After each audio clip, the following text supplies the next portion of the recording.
Ang executive privilege, sa pagkaalam ko, kasi kasama po ako doon, ako po nag-chair nung investigation sa ZTE nung na-discuss po tong mga issues na to, at na-bring up for the first time in, at least in a recent history, yung executive privilege. Ang purpose ng executive privilege, pareho din ng purpose nung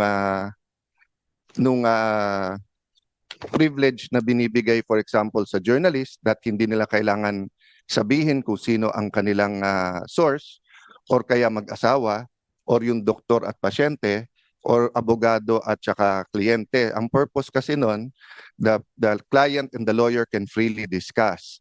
Ganun din, ang doktor at saka pasyente can freely discuss kasi they will not be compelled to testify, no? Uh, Against his client, against doctor. Pero lahat yan meron ding isa pong exception, no? For example, sa doctor, if iaminin sa kanya that a crime is about to happen sa United States, then they are required to say that. So